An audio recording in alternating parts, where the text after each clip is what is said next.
శివప్రసాద్ పటేల్ గారు BC commission మెంబర్గా కూడా మీరు ఉన్నారు కాబట్టి బీఆర్ఎస్ని కూడా తప్పుపడుతున్నారు. గతంలో 2018 స్థానిక ఎన్నికల సందర్భంగా 50% క్యాప్ తెచ్చింది పంచాయతీరాజ్ చట్టం బీఆర్ఎస్ వాళ్ళకు మాట్లాడే అర్హత లేదంటున్నారు.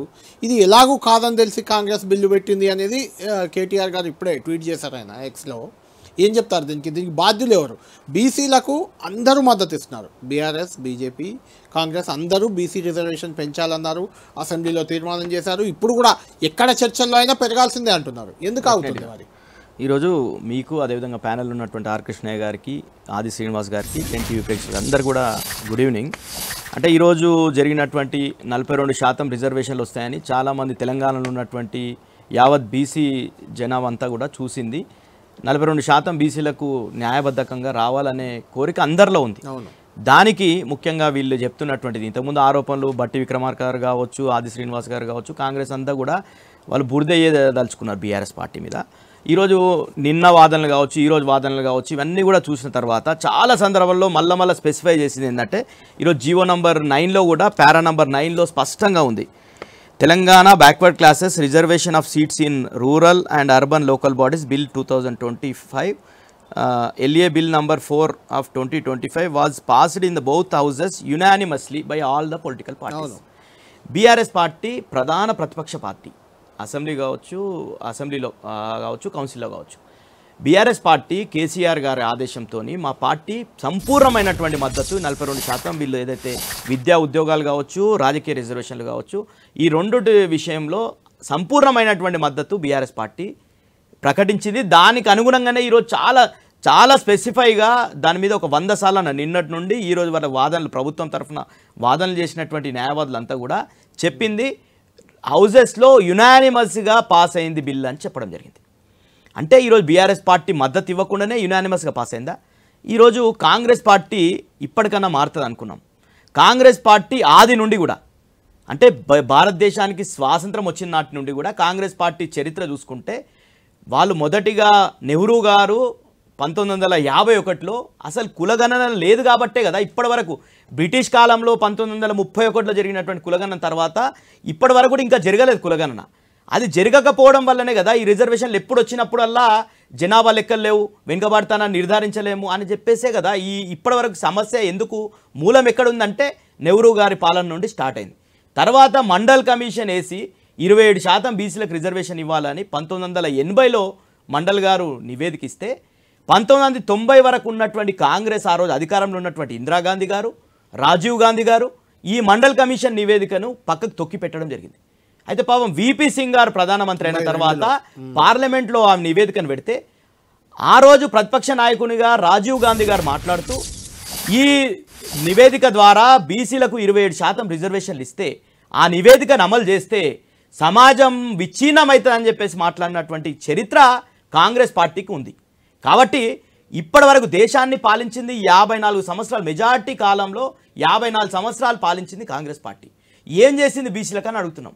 మీరు చేయకుండా ఈరోజు తెలంగాణలో మొత్తం అధికారం కోల్పోయినాక దేశంలో మొత్తం కూడా అయిపోయిన తర్వాత ఒక జాతీయ పార్టీ మతం పేరు మీద, జాతీయ తత్వం పేరు మీద రాజకీయాలు చేస్తుంటే మీరు కులం పేరు మీద రాజకీయాలు చేయాలనే ఉద్దేశంతో ఇది ఒక ఎక్స్పెరిమెంట్గా తెలంగాణలో మీరు కులగణన అని చెప్పారు. అది కుల సర్వే. గతంలో మీరు చేయలేరా? మీరు కర్ణాటకలో అధికారంలో ఉన్నప్పుడు 2015లో చేశారు కదా. మొన్ననే మీ సిద్దిరామయ్య గారు దాని నివేదికని యాక్సెప్ట్ చేయలేడు, తుంగలో దొక్కిండు. 160 కోట్లు ఖర్చు పెట్టి చేస్తే దాన్ని పక్కకు పెట్టేశారు సిద్ధరామయ్య గారు కర్ణాటకలో. అదేవిధంగా బీహార్లో జరిగింది. వీళ్ళు కొత్తగా చేయలేరు ఈ సర్వేలు. బీహార్లో కూడా జరిగింది. 2011లో మీరు కూడా సోషియో ఎకనామిక్ క్యాస్ట్ సర్వే చేసిర్రు. చేసిన 3 సంవత్సరాలు మీరు అధికారంలో ఉంటే బయట పెట్టలేరు. ఈరోజు ఇప్పటికి కూడా బీసీలకు మోసం చేస్తున్నటువంటి పార్టీ ప్రధాన ముద్దాయి, ప్రధాన దోషి ఎవరన్నా ఉన్నారంటే అది కాంగ్రెస్ పార్టీ. కాబట్టే మేము నమ్మలేం. మీరు కాంగ్రెస్ పార్టీ ఒక కామారెడ్డిలో బీసీ డిక్లరేషన్ అని తీసుకొని వస్తే ఎవరు కూడా బీసీ మేధావులు ఎవరు నమ్మలే. ఎందుకంటే వీళ్ళ చరిత్ర చూసుకుంటే మొత్తం ఈ విధంగా ఉంది. కానీ చిత్తశుద్ధిగా ప్రయత్నం చేసినట్లే కనిపిస్తుంది. కామారెడ్డి డిక్లరేషన్ కన్నా ముందు ఉదయపూర్ డిక్లరేషన్ అన్నారు. ఏమన్నారు? ప్రతి పార్లమెంట్ కి 2 బీసీలకు సీట్లు ఇస్తామన్నారు. ఇచ్చిర్రా అండి? 34 సీట్లు ఇవ్వాలి. తెలంగాణలో 17 పార్లమెంట్లు ఉంటే 34 అసెంబ్లీ సీట్లు ఇవ్వాలి. ఇచ్చిర్రా అండి? 19 ఇచ్చిరు కేవలంగా. ఈరోజు బీసీలకు మంత్రిత్వ శాఖ ఇవ్వాలనుకుంటే కూడా బీసీలు లేనటువంటి పరిస్థితి కాంగ్రెస్ పార్టీ నుండి ఎన్నికైనటువంటి ప్రజాప్రతినిధులు. ఈరోజు ఇచ్చినటువంటి దాంట్లో 60 అంశాలతో కూడినటువంటిది ఇచ్చారు. ఇంట్లో నేను 60 అంశాలు చదువుతా ఆది శ్రీనివాస్ గారిని ఈ నుంచి క్వశ్చన్ చేస్తున్నా. ఒక్క అంశాన్నన్నా మీరు ఈరోజు కోర్టులకు సంబంధం లేదు, రాజ్యాంగానికి సంబంధం లేదు, ఎలాంటి అడ్డంకులు లేకున్నా ఒక్క అంశాన్ని ఈ నివేదికలో మీరు అమలు చేయలేరు. ఎందుకు చేయలేరని అడుగుతున్నాం మేము. మీరు ఉన్నదల్లా ఫస్ట్ ఉన్నటువంటి బీసీలకు 42% రిజర్వేషన్ అని చెప్పేసి డ్రామాలు ఆడుతూ మీరు రాహుల్ గాంధీ ఏదైతే మొత్తం కూడా కిత్తా ఇస్సాదారి ఉత్తా బాటాదారి అని చెప్పేసి జనాభా ఎంతనో అన్నాడు కదా. మళ్ళీ ఈరోజు మంత్రిత్వ శాఖలో 42% ఎందుకు లేదని అడుగుతున్నాం. ఈరోజు ఎంబీసీ మంత్రిత్వ శాఖ ఎందుకు ఏర్పాటు చేయలేమని అడుగుతున్నాం. మీరు ఇచ్చినటువంటి నియామకాలు ఉన్నాయి కదా, నామినేటెడ్ పదవులు, దాంట్లో ఎన్ని ఇచ్చారు మీరు బీసీలకు అని అడుగుతున్నాం. ఈరోజు అన్నిట్లా మోసం చేసి వీళ్ళు తెచ్చినటువంటిది ఏంటండి, వీళ్ళు ఫస్ట్ జీవో తెచ్చారు. జీవో నంబర్ 26 గురించి ఎవరు మాట్లాడతలే. ఫస్ట్ పార్లమెంట్ ఎన్నికలు వస్తున్నాయంటే మళ్ళీ ఇదే కులగణన పేరు మీద మేము ఏదో ఉద్ధరించాలని పార్లమెంట్ ఎన్నికల నోటిఫికేషన్ వస్తున్న కన్నా ఒక్కరోజు ముందు 15/3/2024 ఇది బీసీ వెల్ఫేర్ డిపార్ట్మెంట్ నుండి జీవో నంబర్ 26 రిలీజ్ చేసి మేము కులగణన చేస్తామని చెప్పారు. ఈ రోజు నుండి 10/10/2024 వరకు అంటే 7 నెలల కాలయాపన ఎందుకు చేసిరు మీ కాంగ్రెస్ పార్టీ? ఎందుకు చేసిరు? ఈరోజు సంవత్సర కాలం పట్టింది అంటారు కదా, ఎందుకు చేసిరు మీరు? ప్రతి అంశంలో వీళ్ళు లెక్కలు తీసినామంటారు. ఏం లెక్కలు తీసిరండి? ఈరోజు పెద్ద లెక్కలు చెప్తున్నారు. మేము ఒక బీసీలకు న్యాయం జరుగుతాయనే ఉద్దేశంతో వీళ్ళు తప్పుల తడకగా తెచ్చిన బీసీలను దాదాపు 21,52,677 మందిని తక్కువ చూపిరు. కేసీఆర్ సర్వే కన్నా తక్కువ చేసి చూపిస్తే మా వాళ్ళంతా బీసీ ప్రజాప్రతినిధులు బీసీ సంఘాలంతా కూడా ఈ నివేదికను చింపిపడేసిన విషయం వాస్తవమే కదా. ప్రెస్ క్లబ్ లో మీటింగ్ పెట్టి చింపేసినాయి కదా. కాంగ్రెస్ ఎమ్మెల్సీ కూడా చింపేశారు. కాంగ్రెస్ ఎమ్మెల్సీ ఇదంతా మర్చిపోయారు. ఒకటి నేను కంక్లూడ్ చేసినాక అయితే మీరు తెచ్చినటువంటి జీవోలో దీనికి ప్రాణం లేనటువంటి జీవో, దీనికి యాక్ట్ ఉందా అండి? యాక్ట్ ఉందా? మీరు ఇచ్చినటువంటి భూసాని వెంకటేశ్వర్లు గారికి 49 జీవో ఇచ్చారు. ఈ 49 జీవోలో ఏం చెప్తారు మీరు పారా నంబర్ 5లో కృష్ణమూర్తి గారి జడ్జిమెంటు, వికాస్ కిషన్ రావు గవాలి జడ్జిమెంట్ పేర్కొన్నారు. ఇలా అంటే అది ఏం చెప్తున్నాయి? ట్రిపుల్ టెస్ట్ని ఫాలో కావాలని చెప్తున్నాయి. ట్రిపుల్ టెస్ట్ని ఫాలో కాకుండా మళ్ళీ మీరు జీవో నంబర్ 9 తెచ్చి మేము రిజర్వేషన్ ఇస్తామంటే శ్రీనివాస్ గారు మీరు చేసిన యాక్టివిటీలో చిత్తశుద్ధి లేదు అనేది. ఇప్పుడు నిజంగా బీఆర్ఎస్ పార్టీకి సిద్ధశుద్ధి లేదా, బీజేపీకి సిద్ధశుద్ధి లేదా, కాంగ్రెస్ సిద్ధశుద్ధి చెప్పన్నా ఇది ఒక్కటి చెప్పు అదిసేనా. ఇల్లు ఒక్క అంశం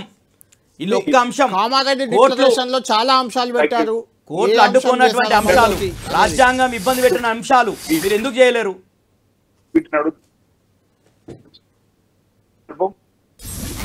ప్రతి ఒక బిడ్డ గుండె మీద చేసుకుంటే కాంగ్రెస్ పార్టీ రేవంత్ రెడ్డి గారు సర్కార్ చేసింది మీకు అనిపిస్తుంది. కులగాన జరిగినప్పుడు మీ కేసీఆర్ గారు పాల్గొన్నారు, మీ కేటీఆర్ పాల్గొన్నాడు, మీ హరీష్ రావు పాల్గొన్నాడు. ఇప్పుడు పెద్ద పెద్ద మాటలు ఎక్స్లో ట్విట్టర్ లో కేటీఆర్ పెట్టిందని నువ్వు మద్దతుగా మాట్లాడతావు.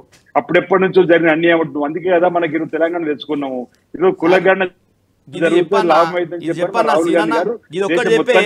కామారెడ్డి డిక్లరేషన్ లో రూపాయి ఖర్చు లేనటువంటి అంశాలు చాలా ఉన్నాయి. ఆదిశీనన్న మీరు కూడా ఒక బీసీ బిడ్డ 60 అంశాల్లో ఒక్క అంశం చెప్పాలి. కాబట్టి ఆవేదన వ్యక్తం చేస్తున్నా, బీసీ బిడ్డను కాబట్టి ఆవేదన వ్యక్తం చేస్తున్నా. నీ బీఆర్ఎస్ పార్టీ ఈ రోజు శాసనసభలో మాకు మద్దతు ఇచ్చింది. బయటకు వచ్చిన బీజేపీని అడగడానికి ఎందుకు వెనకాడుతున్నా అడుగుతున్నాము. నరేంద్ర మోడీపై ప్రశ్నలు వేయడానికి ఎందుకు మీ నోరు మెదుగుతుందని అడుగుతున్నాము. ఎందుకు కేసీఆర్ గారు, కేటీఆర్ గారు, హరీష్ రావు గారు ఢిల్లీకి వచ్చి జంతర్ మంత్రుల దగ్గర ఒక టెంట్ వేసుకుని కూర్చొని బీజేపీ ప్రశ్నించలేదని అంటున్నాము.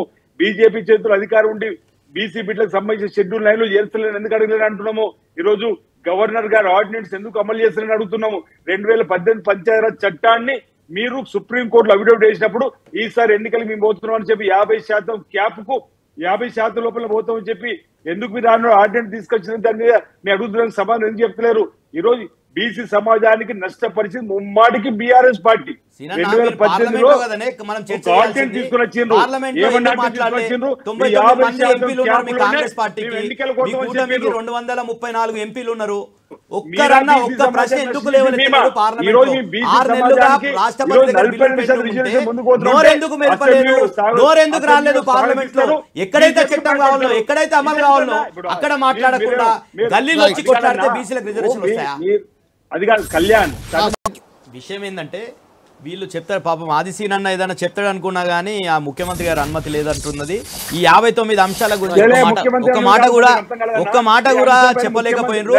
59 అంశాలు ఉన్నాయి, అవి ఎక్కడ చెప్పలేరు. కేవలం ఈ రిజర్వేషన్లు బీహార్ ఎన్నికల్లో మీరు రేపు బీహార్ లో ఎన్నికల్లో మేము జీవో ఇచ్చినామని చెప్పుకోవడం కోసం, రాజకీయ లబ్ధి కోసం, బీసీల ఓట్ల కోసం మాత్రమే ఇక్కడ జీవో ఇచ్చి, మీకు చట్టం లేదు. ఈరోజు ప్రాణం లేనటువంటి జీవో ఇచ్చి బీసీల 2.5 కోట్ల బీసీల మనోభావాలను దెబ్బతీసిరు. కోట్లలో మీరు కోట్లలో ఈరోజు బీసీ సంఘాలంతా కూడా కోట్ల చుట్టూ ఎందుకు తిరగాలండి? మీరు ఇచ్చిన మీరు ఓట్లేసుకున్నారు. ఉదయపూర్ డిక్లరేషన్ అంటారు. థ్యాంక్ యూ ఆది శ్రీనివాస్ గారు, థ్యాంక్ యూ శుభప్రద్ పటేల్ గారు, థ్యాంక్ యూ ఆర్ కృష్ణయ్య గారు. మొత్తానికి